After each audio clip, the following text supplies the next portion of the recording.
নমস্কার বন্ধুরা, আপনারা দেখছেন ময়ের সাথে রান্নাবান্না। একটা সহজ ওয়ান পট মিলের রেসিপি, যেটা আপনারা ঝটপট বানিয়ে ফেলতে পারবেন, এমন একটি রেসিপি আজকে শেয়ার করব। ডাল, ভাজা, সবজি, তরকারি এত কিচ্ছু বানানোর প্রয়োজন হবে না। এই একটা ওয়ান পট মিল দিয়েই লাঞ্চ বা ডিনার হয়ে যাবে। রেসিপিটি ভালো লাগলে লাইক দিয়ে শেয়ার করে দেবেন। এইরকম আরও নতুন নতুন রেসিপি পাওয়ার জন্য চ্যানেলটি সাবস্ক্রাইব করে রাখুন। এখানে একটা মিক্সিং বোলে নিয়ে নিচ্ছি 2 বাটি চাল। আপনারা যে কোনো একটা নির্দিষ্ট বাটি বা কাপের মাপ করে চাল নেবেন। আমি ভাঙা বাসমতি চালের ব্যবহার করেছি। আপনারা যে চাল দিয়ে ভাত রান্না করেন সেই চাল দিয়েও করা যাবে। চাল ভালো করে ধুয়ে নিয়েছি। এবার এই ধুয়ে নেওয়া চাল 1 ঘন্টার জন্য এইভাবে ভিজিয়ে রাখতে হবে। যতক্ষণে চাল ভিজছে ততক্ষণে সবজিগুলোকে কেটে নেব। এখানে কিছু বেসিক সবজি নিয়েছি। কিছু পরিমাণ বিনস, একটা কাঁচা আলু, একটা ক্যাপসিকাম আর 2টো গাজর। আপনারা পছন্দ মতন আরও সবজি যোগ করতে পারেন। আলুটাকে প্রথমে কাঠি কাঠি করে কেটে নেওয়ার পর ছোট ছোট সাইজ করে চৌকো করে কেটে নিয়েছি। গাজরটাকেও একই রকমভাবে আলুর মতন করেই কেটে নিয়েছি। প্রতিটা সবজি চেষ্টা করবেন প্রায় সমান সাইজ করে কেটে নেওয়ার, কারণ সবজি কাটার উপরেও কিন্তু গ্যাস বা জ্বালানির খরচ নির্ভর করে। বিনসগুলোকে যতটা সম্ভব ছোট সাইজ করে কুচিয়ে নিলে ভালো। আর এখানে ক্যাপসিকামটাকেও একই রকমভাবে ছোট সাইজ করে আর চৌকো আকারে কেটে নিচ্ছি। এখানে আমি 2 জন ব্যক্তি লাঞ্চ ডিনারে 2 বেলা পেট ভরে খেতে পারবে এমন পরিমাণে ওয়ান পট মিল বানাচ্ছি। এখানে আমি পনির নিয়েছি 200 গ্রাম। ছোট সাইজ করে আর চৌকো আকারে পনিরের পিসগুলোকে কেটে নিচ্ছি। আলুর পিসগুলোর সাথে এইভাবে সমান সাইজ রেখে পনির কেটে নেবেন। একটি পাত্রে 2 চা চামচ জিরের গুঁড়ো নিয়েছি, 1 চা চামচ ধনের গুঁড়ো নিলাম, হাফ চা চামচ ঝাল লঙ্কার গুঁড়ো দিয়ে দিলাম, এটা অপশনাল। খুব সামান্য পরিমাণে হলুদ গুঁড়ো দিলাম, এটা কালারের জন্য। আর 1 চা চামচ লবণ দিয়ে দিলাম। সামান্য জল মিশিয়ে একটা মশলার পেস্ট তৈরি করে নিচ্ছি। এইভাবে 5 মিনিট ভিজিয়ে রাখতে হবে। এদিকে কড়াইতে পরিমাণ মতন তেল গরম করে নিয়েছি। 1 চিমটি লবণ দিয়ে দিলাম। এবার পনিরগুলোকে ভেজে নিচ্ছি।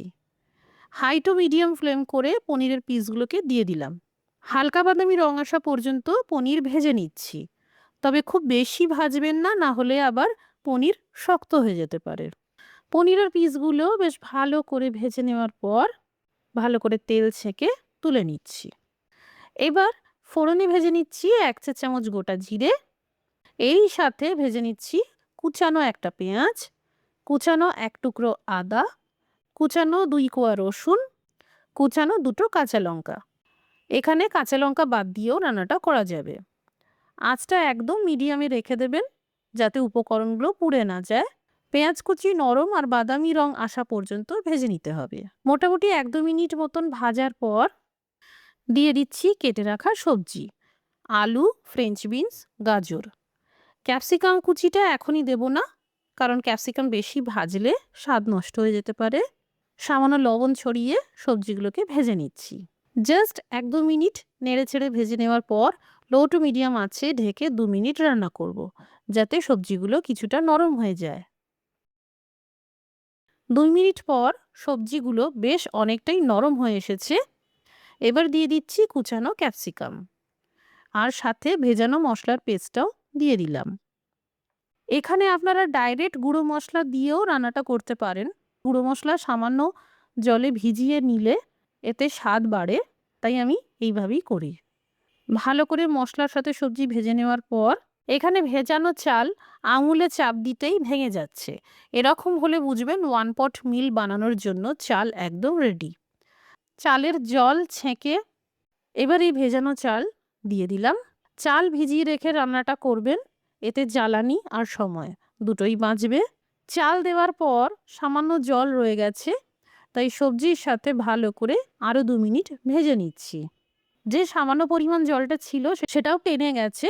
এবার দিয়ে দিচ্ছি কুচানো ধনেপাতা। এখানে 1 মুঠো ধনেপাতার ব্যবহার করেছি। অবশ্যই ধনেপাতা দেবেন, এতে একটা সুন্দর গন্ধ তৈরি হবে।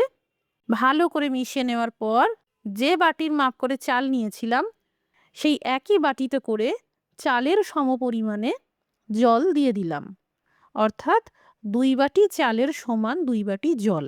আর আরও হাফ বাটি অতিরিক্ত জল দিলাম সবজিগুলো সিদ্ধ করার জন্য। ভাজা পনিরগুলোকেও দিয়ে দিলাম, আর সাথে লবণটাও স্বাদ বুঝে দিয়ে দিতে হবে। ভালো করে মিশিয়ে নিলাম। এবার কম আঁচে ঢেকে 5-7 মিনিট রান্না করে নিচ্ছি, তবে সময়ের তারতম্য হতে পারে। 1 পট মিলের ভাত কতটা ঝরঝরে তৈরি হয়েছে এই দেখুন। চাল আর জলের পরিমাণটা সবসময় সমান রাখবেন, তাহলেই কোনো সমস্যা হবে না। ভাতটাকে একবার উপর নিচে করে নিচ্ছি। এইবার আঁচটা বন্ধ করে দিলাম। 2 মিনিট ঢেকে রাখতে হবে, এতে ভাত আরও ঝরঝরে হয়ে যাবে আর শুকনো হয়ে যাবে। তৈরি হয়ে গেল ঘরে থাকা মশলা দিয়ে আর কিছু বেসিক সবজি দিয়ে 1 পট মিল। লাঞ্চ বা ডিনারে এই 1 পট মিল বানালে সাথে কোনো রকম ভাজা, তরকারি, ডাল কিচ্ছু লাগবে না। কম সময় কম জ্বালানিতেই আপনারা এই 1 পট মিল বানাতে পারবেন। বাড়িতে বানালে কমেন্ট করে জানাতে পারেন কেমন তৈরি হলো। রেসিপিটি দেখার জন্য অসংখ্য ধন্যবাদ। সবাই ভালো থাকুন, সুস্থ থাকুন।